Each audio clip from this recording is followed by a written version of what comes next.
Beleza, tá gravando. Oi, oi, pessoal, como é que vão vocês? No vídeo de hoje eu vou explicar para vocês sobre como funciona o TCC, quais são os tipos de pesquisa que vocês podem fazer e dar algumas orientações gerais para vocês entenderem exatamente o que vocês vão enfrentar.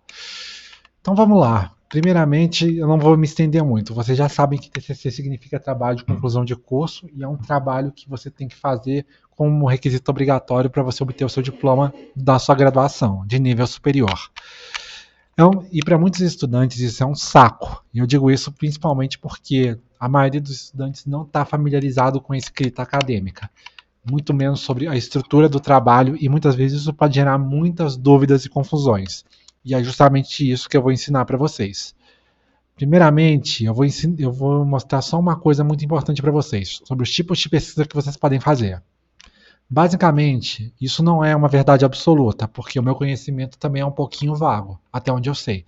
Mas, de uma forma geral, existem basicamente 4 tipos de pesquisas científicas que vocês podem fazer dentro do TCC.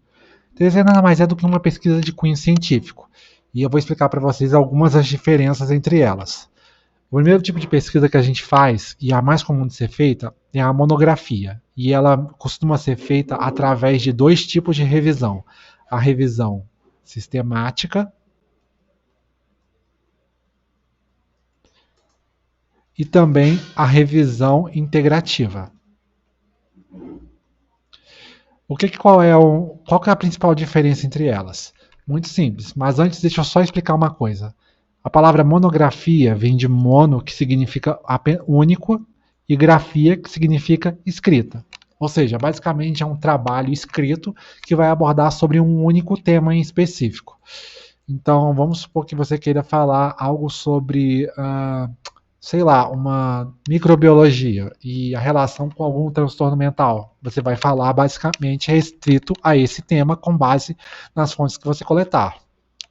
E a monografia ela é dividida nesses 2 pontos: a revisão sistemática e a revisão integrativa. Espera aí. Aí qual que é a principal diferença entre a revisão sistemática e a revisão integrativa? É muito simples. A revisão sistemática é um tipo de revisão que vai trabalhar exclusivamente com estudos primários. E o que seriam estudos primários? Artigos científicos, basicamente. Você só vai pegar os artigos científicos e basear a sua pesquisa inteira única e exclusivamente neles. Geralmente é isso que os professores e os orientadores costumam pedir. Já a revisão integrativa engloba estudos de caráter primário e secundários. E o que seria, por exemplo, um estudo de caráter primário e secundário? O estudo primário a gente já sabe que é um tipo de pesquisa que é restrito só a artigos científicos, publicados em revistas de cunho científico, esse tipo de coisa. Agora, o que seriam esses estudos secundários? Seriam outros tipos de fontes onde você coleta informação acerca do tema que você vai pesquisar. Jornais, revistas, blogs de internet, pesquisas de outros órgãos publicados em algum diário. Enfim, são basicamente outras fontes de comunicação e informação que não fiquem restritas a artigos científicos. Via de regra, você só memoriza o seguinte: estudo primário é basicamente pesquisa científica publicada em artigos, trabalhos e periódicos. Coisas de caráter mais científico e artigos secundários são fontes oriundas de outros meios de comunicação mais comuns. Revistas, televisão, jornais, pesquisas de órgãos governamentais, esse tipo de coisa. E você vai discorrer o seu trabalho em cima de cada um deles, no caso a revisão sistemática ou integrativa, e você vai abordar o seu trabalho de forma escrita, pautado única e exclusivamente nas fontes que você coletar. O lado bom da monografia é que você não precisa absolutamente de muita coisa, você só precisa escolher o seu tema, você coleta as fontes, verifica se elas estão de acordo com seus critérios de elegibilidade e exclusão, e aí você só escreve acerca daquilo com base no seu ponto de vista. Claro, como pesquisador. É basicamente assim que funciona. E o bom da monografia é que você não precisa submeter ela a um comitê de ética para aprovação da pesquisa. Ou seja, você só define o tema, pega o aval do seu professor orientador e vai em frente. Isso é bem mais prático, principalmente do ponto de vista da graduação. O artigo científico ele vai funcionar mais ou menos da mesma forma que a monografia. A diferença é que ele vai ter menos páginas. Geralmente as monografias elas costumam ter em torno de 30, 40 páginas, um pouco mais do que isso. Já o artigo científico ele costuma ter menos páginas, as informações são muito mais condensadas. Tem instituição que costuma pedir artigo científico, tem outras que não pedem. Isso vai depender muito da sua instituição. Mas, via de regra, o artigo científico ele costuma ser similar à monografia, porém de uma forma mais sintetizada e objetiva, e ele é bem menos trabalhoso de ser escrito do que a monografia. Mas vai depender principalmente da complexidade do tema que você escolher e também das orientações do seu orientador. Para nível de graduação, eu recomendo você fazer a monografia revisão sistemática, porque ela é uma das menos trabalhosas que tem para fazer. Todas essas aqui são trabalhosas, não tem jeito, mas eu particularmente considero que a monografia é a menos pior delas, principalmente a sistemática. Eu não indico muito para quem é estudante de graduação fazer integrativa, porque ela também é um pouco chata para você condensar e fazer a organização dos dados dos estudos primários e secundários. Via de regra, se você não quer ter muita dor de cabeça, vai na monografia e revisão sistemática, que foi justamente o que eu fiz. O artigo científico, se der para você fazer, se informe um pouco melhor, porque eu também não sei muitas especificidades dele, sobre como o trabalho é montado. Mas, basicamente, ele é um trabalho que vai funcionar de uma forma similar à monografia. Agora, nós vamos falar especificamente desses outros tipos de pesquisa, que são a pesquisa de campo e o estudo de caso. A pesquisa de campo ela vai funcionar mais ou menos da seguinte forma. Primeiramente, você vai definir qual é o seu tema e você vai estudar basicamente um grupo controle. Por exemplo, vamos supor que você queira pesquisar qual é a taxa de tratamentos com um determinado medicamento para uma população que sofre de uma determinada enfermidade dentro de um município. Isso é um exemplo de pesquisa de campo. Costuma ser feito bastante na medicina. Inclusive, eu já tenho amigos que fizeram pesquisa de campo. E olha, não que ela seja ruim de fazer, só que ela é um pouco chata porque você tem que ter um controle bem rigoroso da população que você vai estudar. Às vezes você tem que verificar se o participante ele vai estar disponível no dia tal, e às vezes isso pode acontecer dele não estar disponível, às vezes pode ser que aconteça algum imprevisto, ele não possa participar de última hora. E uma outra coisa também que é bem chata da pesquisa de campo e também do estudo de caso, que a gente já vai falar sobre ele, é que esses dois aqui eles precisam ser submetidos a uma coisa que é chamada de Comitê de Ética em Pesquisa. O que é o Comitê de Ética em Pesquisa? Toda universidade ou faculdade tem o seu comitê de ética em pesquisa. Basicamente, é um comitê que vai servir para determinar, para avaliar se aquela sua pesquisa com seres humanos é viável ou não. Porque, assim, quando a gente faz pesquisas que envolvem seres humanos, é necessário que ela seja submetida a um comitê de ética para avaliar se aquele estudo ele não fere nenhum princípio ético de dignidade humana. Esses comitês foram muito facilmente instituídos nas instituições de pesquisa no Brasil, principalmente depois da Segunda Guerra Mundial, quando, inclusive eu nem sei se vocês sabem disso, mas durante a Segunda Guerra Mundial os nazistas faziam experimentos científicos totalmente de forma criteriosa e abominável, ferindo vários princípios da dignidade humana, como por exemplo, eles injetavam substâncias dentro do olho dos judeus para ver como reagia. Muitas vezes eles amputavam membros para verificar como eles iam reagir acerca daquilo. Enfim, basicamente todo tipo de absurdo. E basicamente sem nenhum tipo de ética ou sem necessidade, às vezes, inclusive. Então, para evitar que situações como essas, e até mesmo algumas que não sejam tão graves ou absurdas, mas que ainda assim são questionáveis, aconteçam dentro da pesquisa científica, toda pesquisa que envolve seres humanos precisa ser obrigatoriamente submetida a um comitê de ética e para se obter a sua aprovação para então ser realizada. Essa é uma parte um pouco chata e trabalhosa, então eu só indico só para quem está disposto a encarar essa burocracia. Eu digo burocracia porque ela tem motivos fortes para existir, mas para quem está querendo só fazer o seu trabalho e ser aprovado, eu confesso para você que é um pouco trabalhoso e chato, principalmente porque pode ser que os participantes da sua pesquisa não estejam disponíveis para dar continuidade ao seu trabalho, e isso vai gerar muita dor de cabeça. Basicamente, a pesquisa de campo vai funcionar dessa forma. Você escolhe um campo, você escolhe o seu tema, determina o seu grupo de estudo, que vai ser com seres humanos, um grupo delimitado, dentro das características que você vai estudar sobre o tema que você vai se propor a estudar, e a partir disso, você envia todo o seu projeto de pesquisa para o Comitê de Ética e Pesquisa e espera eles aprovarem. Se eles aprovarem, é só você reunir o grupo controle, fazer o estudo e a pesquisa de acordo com o tempo delimitado e fica por isso mesmo. Aí você vai analisar detalhe por detalhe pelo período de tempo que você estipular, que o orientador estipular.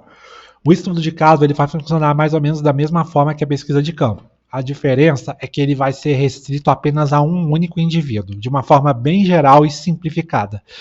Ou seja, vamos supor que você está estudando. Vou pegar um exemplo hipotético da área da saúde. Vamos supor que, sei lá, vamos supor um exemplo hipotético que você cursa odontologia e você vai estudar basicamente um caso isolado. Tipo um paciente que tem uma condição muito adversa. Tipo uma gengivite que nunca foi vista antes. Algo mais ou menos assim. Eu não sei, eu estou chutando um exemplo hipotético. Ou talvez você seja um médico e queira estudar a evolução do quadro de um paciente específico. Simples, você vai fazer a mesma coisa. A diferença é que você vai estar restrito basicamente a um único indivíduo, de uma forma geral. Pode ser que o caso que você envolva mais de outros seres humanos, mas de uma forma geral você vai estar restrito apenas àquele caso. Você não vai estudar toda uma população de uma forma geral, vai ser uma coisa mais restrita. Mas de qualquer forma, o estudo de caso vai funcionar de uma forma similar à pesquisa de campo. Você vai definir o caso que você vai estudar, vai definir qual vai ser o grupo de controle, se vai ser um indivíduo ou vários, depende muito da sua pesquisa. Você vai deixar isso tudo bem delimitado com o seu orientador e você vai submeter a um comitê de ética. Depois que for aprovado, é só seguir em frente e partir para o abraço. Para quem é estudante de graduação e não gosta de pesquisa científica, eu não indico vocês fazerem pesquisa de campo, porque elas são realmente bem trabalhosas e chatas. Eu realmente indico para vocês fazerem a monografia, revisão sistemática, ou se vocês puderem um artigo científico. Vai depender muito da sua instituição de ensino, mas via de regra, a revisão sistemática é a mais utilizada e é o que eu mais indico, porque como vai ser um trabalho escrito sobre um tema especificamente, baseado em estudos já existentes, você não vai precisar submeter ela a nenhum comitê de ética nem nada, o que já é uma vantagem perante a esses outros dois, é menos burocracia. Agora, uma outra coisa que vocês vão precisar fazer é consultar o manual da instituição de ensino de vocês. No caso, eu estou aqui com um da instituição que eu fiz e vai especificar especificamente quais vão ser os trabalhos que vocês vão fazer. Aqui vai ter tudo especificado e todas as regras que vocês vão ter que seguir para montar o trabalho de vocês. Eu vou fazer um pequeno corte aqui no vídeo para colocar diretamente na parte que eu preciso mostrar para vocês, que é uma das principais que vocês têm que se atentar. Só um instante, por favor. Tá legal, pessoal, já voltei. Eu coloquei exatamente na parte do manual da minha instituição de ensino. Eu me graduei na Unipac. Então, esse manual aqui que eu vou explicar para vocês já está restrito apenas às normas de formatação exclusivamente da minha instituição, da instituição que eu me formei. Se você não souber onde fica o manual de TCC da sua universidade, é só você pesquisar no Google Manual TCC mais o nome da sua universidade. O FJF, a Suprema, o FRJ, sei lá, a instituição que você estuda. E bom, eu vou falar especificamente do meu caso para vocês entenderem mais ou menos como foi o meu processo de confecção. Isso vai valer para a maioria das instituições. Pode ser que, por exemplo, no caso que especifique como é a estrutura dos trabalhos acadêmicos que você vai fazer, na sua instituição seja um pouco diferente, mas via de regra vai seguir um padrão bem similar. Então vamos lá.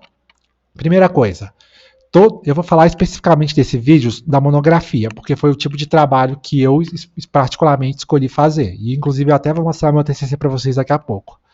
A monografia, pelo menos com base de acordo com o que está escrito na instituição que eu estudei, ela tem basicamente esses elementos. Os elementos que estão em negrito, bem aqui, são os elementos que são considerados obrigatórios. Ou seja, se esse elemento estiver em negrito, e eu imagino que no manual da sua instituição também vai estar, esse elemento vai ter que estar obrigatoriamente no seu trabalho, e você vai ter que simplesmente colocar ele lá. Os elementos que não estão em negrito são outros elementos de caráter opcional. ou seja, você vai colocar ele somente se você quiser. Inclusive, esses elementos são muito bons porque algumas instituições exigem que o seu trabalho tenha um número mínimo de páginas.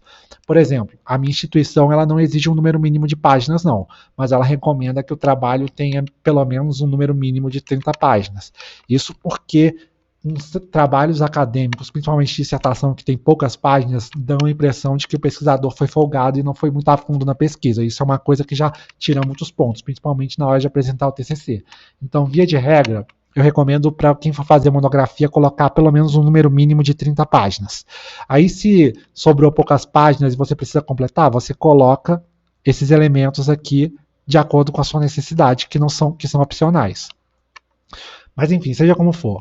Vamos supor que você vai ver a estrutura do seu trabalho, vai ver que os elementos que vão ser obrigatórios. No meu caso aqui, deixa eu dizer, exemplo, vou precisar de capa, lombada, folha de rosto, ficha catalográfica, folha de aprovação, resumo em português e inglês, o sumário. Esses, no caso, seriam os elementos pré-textuais, que são os elementos que antecedem a parte escrita do trabalho de vocês. E agora, partindo para os elementos textuais, que são a introdução, o desenvolvimento e a conclusão, ou considerações finais.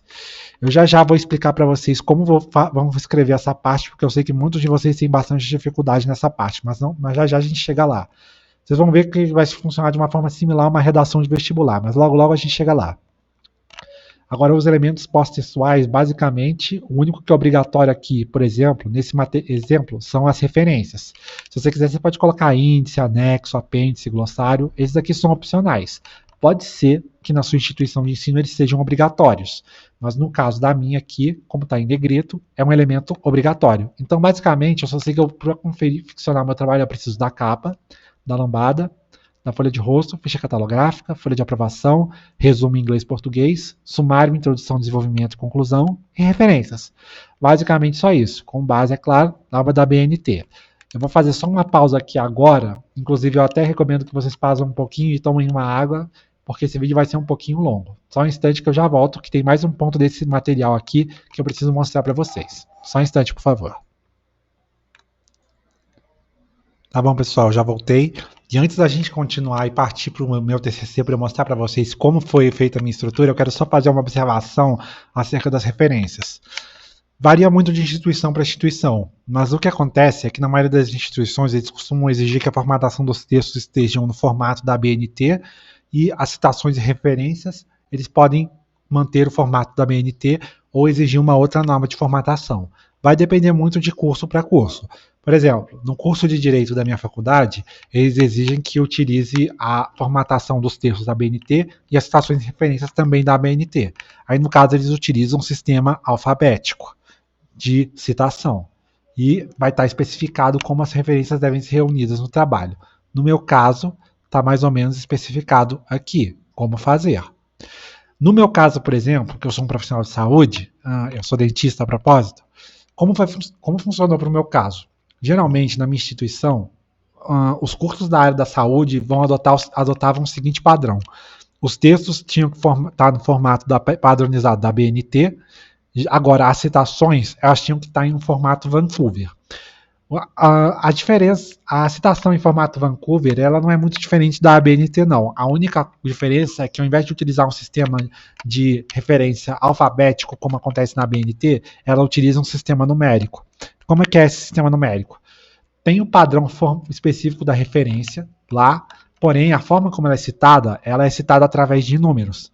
Então, por exemplo, vamos supor que você tem pelo menos uns 3 artigos, aí você fez uma citação de um dos artigos no seu trabalho e você colocou ele como a sua primeira citação. Ou seja, aquele artigo que você usou e enumerou como sua primeira citação, você vai manter ele como o número 1. E assim por diante. Você citou um outro artigo, ele vai virar o número 2. Seu terceiro artigo, que você citar, ele vai virar o número 3. E assim sucessivamente. Você vai... E se o seu trabalho... E você vai ter que utilizar todos os artigos que você coletar para compor a sua pesquisa. E basicamente é assim que funciona. Os artigos eles têm que aparecer em ordem sequencial. Ou seja, o que isso significa? você tem que citar os seus artigos em ordem de aparição.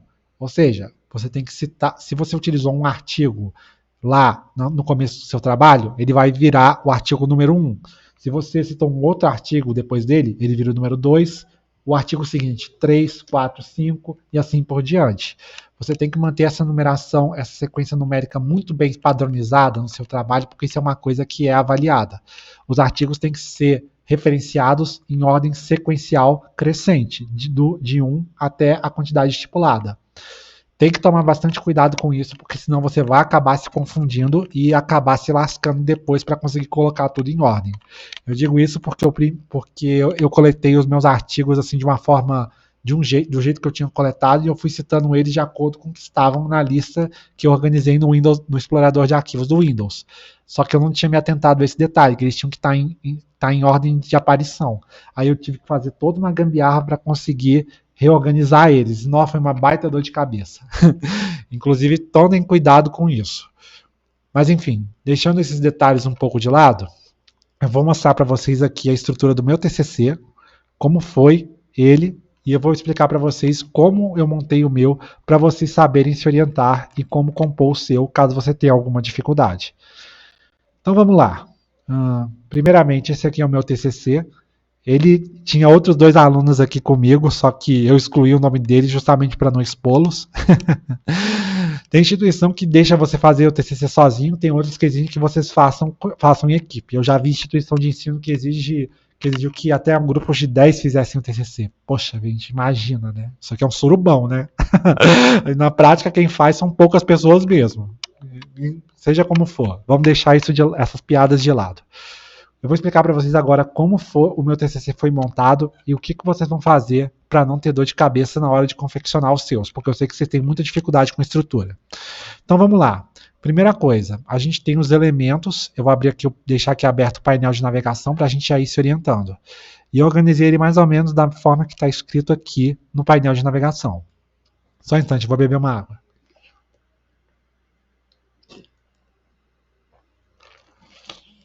Ai, garganta fica seca. Perdão, pessoal. Mas esse vídeo vai ser bem longo para deixar tudo bem explicado para vocês. Então tá, o primeiro elemento pré-textual aqui que a gente tem é a capa. Tá tudo especificado bem aqui. Nome do autor, você coloca aqui em ordem alfabética. Nome da faculdade, nome do curso. Coloca o logo dela aqui.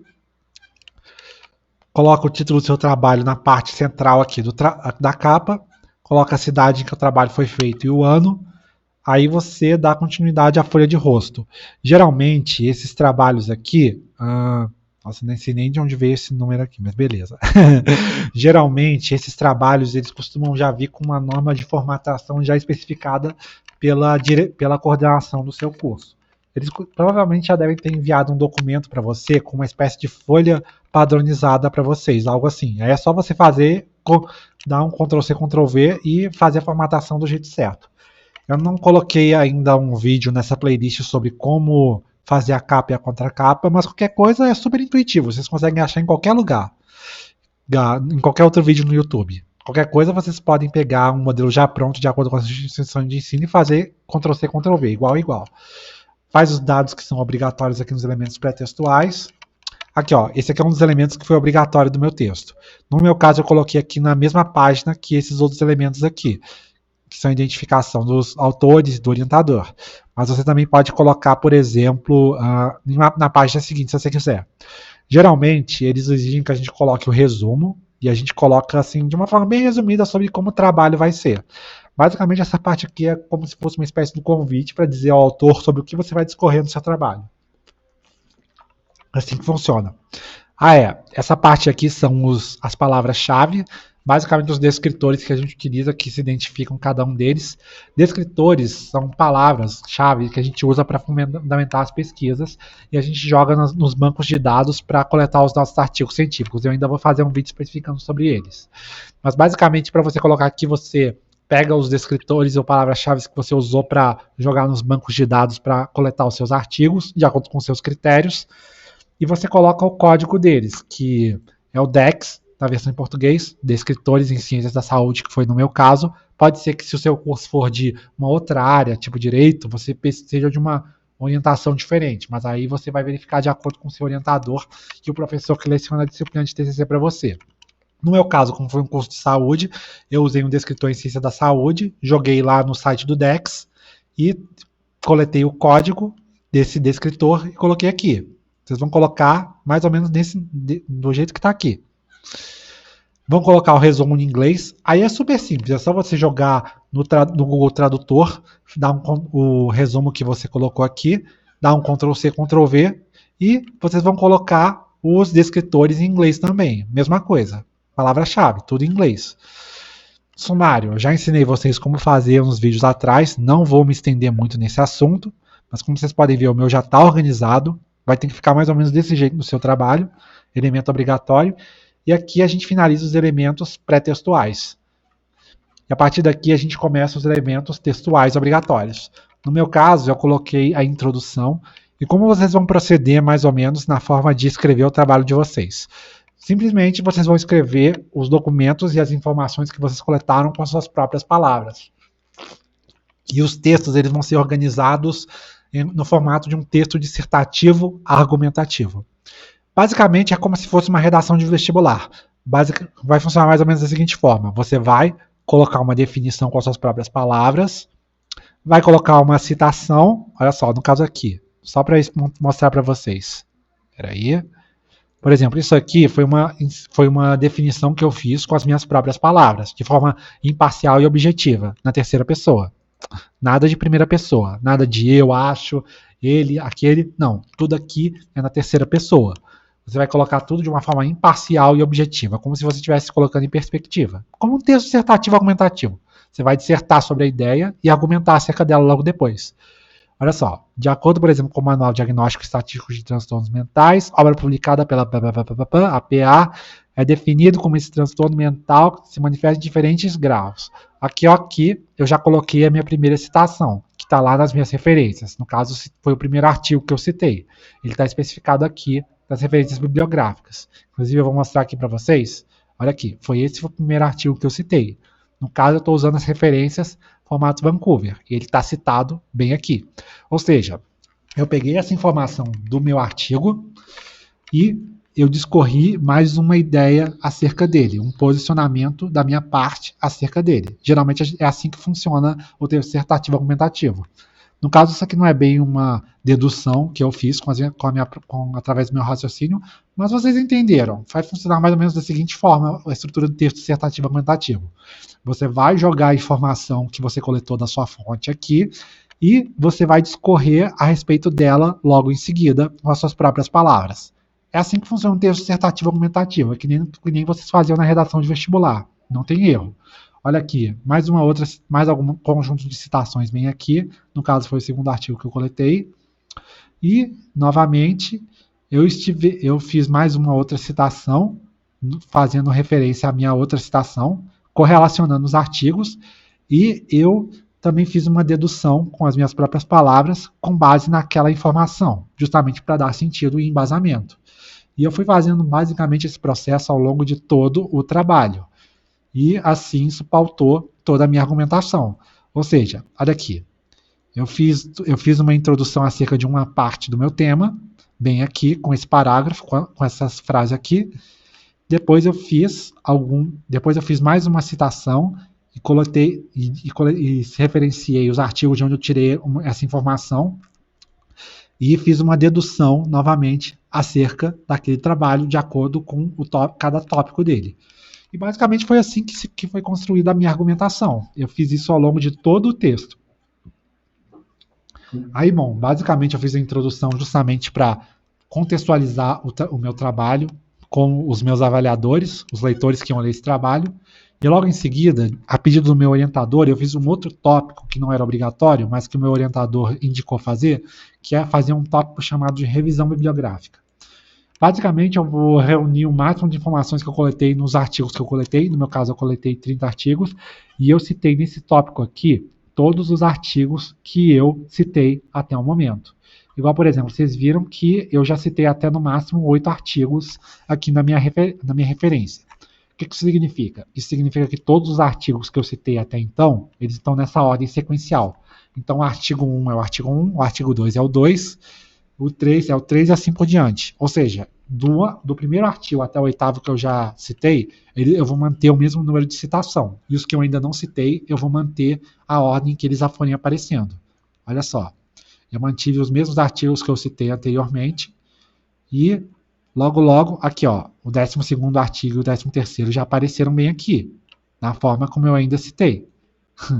E vai ser feito, olha só, o 10º artigo também, o 9º está aqui também, e vai ser feito assim. No sistema Vancouver, que foi exigido para mim, os artigos têm que aparecer em ordem sequencial. Então, o artigo que você citou pela 9ª vez, ele vai virar o artigo número 9 e assim por diante. Estou deixando isso bem claro para vocês, para que vocês não cometam um erro de citar os artigos de qualquer jeito, que foi como eu fiz. Depois, para organizar tudo, foi uma merda, viu? Uma desgraça. Mas, basicamente, foi isso que eu fiz. Olha só, eu também fiz outra citação aqui dos artigos que eu coletei e também fiz mais embasamento acerca daquilo. Foi basicamente um raciocínio dedutivo acerca daquela informação, justamente para deixar tudo o mais coerente possível. Inclusive, esse é um outro elemento que vocês precisam ficar atentos, que é coesão e coerência. Coesão é quando eu consigo manter as partes do texto unidas entre si. Geralmente através de palavras como portanto, contudo. Assim você consegue criar uma lógica de sentido entre elas. Agora, coerência é quando você fala de parte do parágrafo e relaciona a outra. Por exemplo, se você falasse, sei lá, aqui sobre um transtorno e você falasse sobre algo nada a ver, tipo Doritos. Exemplo bem besta e aleatório. Mas tudo tem que estar a ver. Tem que ter a ver com o que você citou anteriormente. É como você fazia na época da redação do vestibular.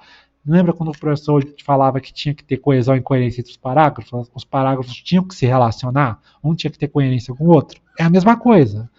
E eu fui fazendo tudo isso, citando os 30 artigos em cada um desses tópicos da minha referência bibliográfica, justamente contando uma espécie de história do tema, fazendo a sua respectiva contextualização geral até chegar no ponto que eu queria chegar dentro do meu trabalho, que no caso foi, como vocês podem ver, tratamento de autistas dentro da minha profissão, é odontologia. Beleza, aí eu fiz isso até citar todos os 30 artigos. Olha aqui, beleza, citei o 30º artigo aqui, já referenciei todos eles. Agora o que eu vou fazer agora? Vou citar de acordo com o número que eles aparecem em ordem sequencial. E eu continuei dando continuidade ao meu raciocínio, explicando com as minhas próprias palavras, em terceira pessoa e de uma forma bem objetiva e imparcial. Desse jeito aqui. Agora vamos para o meu terceiro tópico, que é um dos obrigatórios, que é o desenvolvimento. No caso aqui eu coloquei o desenho do estudo, que basicamente é um diagrama que explica como o estudo foi feito. Eu achei legal colocar isso aqui justamente para explicar para os meus avaliadores como a pesquisa foi feita, como ela foi feita de uma forma criteriosa, sistemática e embasada. Está tudo especificado bem aqui, através desse mapa, diagrama. Aqui é um ponto importante que vocês precisam se atentar. Que são os objetivos. Geralmente, existem basicamente dois tipos de objetivos, o geral e os específicos. E como vai funcionar? O objetivo geral é a grande questão que o seu trabalho vai buscar responder. Geralmente a gente começa elaborando isso na forma de uma pergunta. E a partir dessa pergunta, a gente define qual que é o nosso objetivo geral. Que no caso, o meu foi esse aqui. Agora, de uma forma geral, o objetivo geral é a pergunta que vai ser respondida com base na sua pesquisa. Qual que é o objetivo do seu trabalho? Qual que é a questão que vai ser respondida com esse trabalho? E você vai chegar na conclusão respondendo esse objetivo geral. Já os objetivos específicos, eles vão ser as etapas que você vai fazer para conseguir tocar o seu objetivo geral. É como se você dividisse em tópicos que juntos vão se relacionar entre si e concretizar a realização de responder o objetivo geral. Então você vai dividir em cada tópico separado, sintetizar os 3 juntos, e eles vão estar relacionados com o seu objetivo geral. Basicamente é só isso. E você vai usar eles para discorrer na discussão do seu trabalho sobre cada um desses pontos que você protocolar. Materiais e métodos, você especifica quais foram os materiais que você utilizou. No caso, eu utilizei 25 artigos de origem estrangeira publicados em inglês e 5 artigos de origem nacional, e também citei os bancos de dados que eu utilizei, que foram o PubMed e o Google Acadêmico. Aí Aí, bom, defini também os meus critérios de seleção. Geralmente, você só precisa colocar os critérios de elegibilidade, que vai ser o que vocês vão utilizar para colocar os artigos de vocês. Você não precisa colocar critérios de exclusão. Eu coloquei aqui mais para encher linguiça mesmo. E dar a impressão para os orientadores que eles ficassem, que o trabalho estava completo, que ele foi bem organizado, e também para caso eles ficassem com preguiça de ler, porque eles têm muitos trabalhos acadêmicos, né? Eu achei que para eles ficarem com um pouco de preguiça e só dar o resultado bem logo. Se eles vissem que já estava completo, eles simplesmente nem iam questionar, só iam ver que estava bom e ficava por isso mesmo. Mas enfim, falando sério aqui agora, vocês vão definir os seus critérios de elegibilidade para quando vocês forem selecionar os artigos de vocês para compor a sua pesquisa e vocês não saírem coletando qualquer um. Geralmente a gente coloca um período de 5 anos em relação ao último ano que você está fazendo o seu trabalho, justamente para vocês terem as informações mais atuais acerca daquele tema. No caso meu, como foi feito em 2023, eu peguei de 2018 a 2022 e utilizei os filtros que eu defini aqui. A coleta de dados eu especifiquei basicamente através desse quadro aqui e também coloquei algumas observações pontuais. Eu vou deixar aqui em destaque para vocês lerem depois e só para vocês terem uma ideia. Aqui, eu coloquei o banco de dados que eu utilizei para o PubMed Banco Acadêmico, os descritores que eu joguei, as palavras-chave que eu joguei em cada um dos bancos de dados, os resultados que eu encontrei na pesquisa. Eu até indico vocês colocarem a data que vocês colocaram, vocês fizeram essas buscas e coloquem os resultados aqui, os artigos que vocês coletaram, mais ou menos aqui, aqui, aqui. E fica mais ou menos desse jeito. Tudo especificado, blá, blá, blá. Resultados. Bom, nessa parte aqui foi um tópico que o meu orientador me mandou colocar, e aqui eu só respondi sem fazer nenhuma citação. Aqui eu não precisei colocar nada. Eu só falei de uma forma bem imparcial e objetiva quais foram os resultados que eu obtive com a minha pesquisa. E eu fiz isso com o máximo de páginas possível. Esse tópico aqui, que eu coloquei agora, é um tópico obrigatório que foi a discussão dos resultados. Aqui o meu orientador me mandou colocar todas as referências dos artigos que a gente fez lá atrás na revisão bibliográfica. Aqui, ó, citei meu primeiro artigo aqui.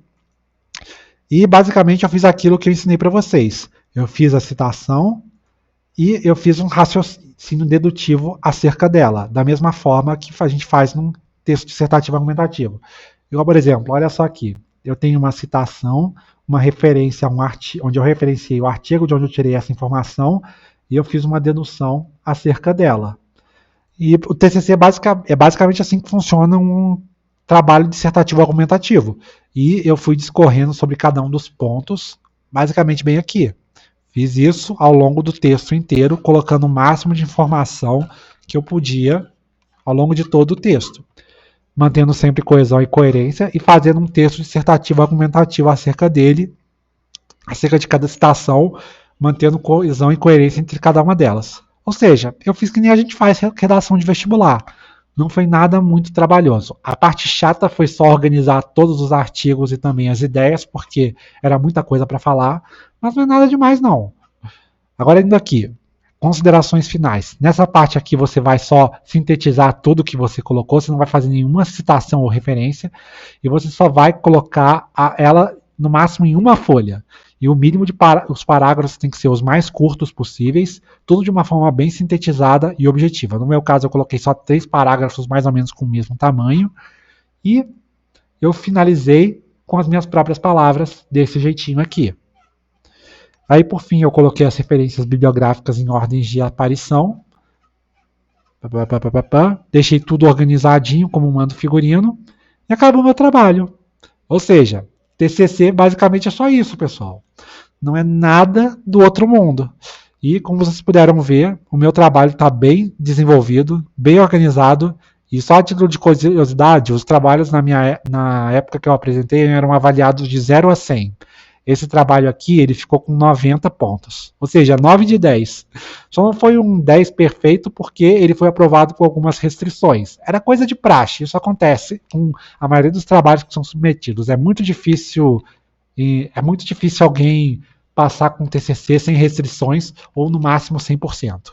No máximo você chega a uns 99, 98. É bem raro um trabalho ser aprovado com 100% de taxa de erro e sem restrições. Mas, como vocês puderam ver, o TCC não é nada além de mais um trabalho de faculdade como qualquer outro. A diferença é que ele tem uma estrutura bem enjoadinha de ser feita. Mas depois que você se acostuma com ela e entende que é basicamente uma grande redação de vestibular, só que muito mais extensa e complexo, tudo fica muito fácil. Vocês puderam ver que o meu trabalho assim não é nada do outro mundo, está tudo bem organizado aqui. E se você não sabe como fazer a estrutura, é só você fazer o mesmo mapa do que eu fiz aqui e fica por isso mesmo. Enfim, seja como for, TCC é só isso, não é nenhum bicho de 7 cabeças, pelo menos a monografia. Inclusive, eu recomendo muito que vocês façam a monografia, porque, olha, apesar de parecer bem exaustivo, ela é o menos trabalhoso de todos os métodos, junto com o artigo científico. Então, façam bibliografia, gente, vocês vão ter bem menos dor de cabeça. Se puder fazer um artigo científico, melhor ainda. Seja como for, o trabalho, esse vídeo vai ficando por aqui. Eu espero muito que tenha ajudado vocês. E eu acho que finalizamos por aqui. A gente se vê talvez na próxima. Eu vou finalizar porque puta que pariu, 40 minutos de vídeo. Nossa, vocês devem estar exaustos. Mas enfim, vamos ficando por aqui. Falou.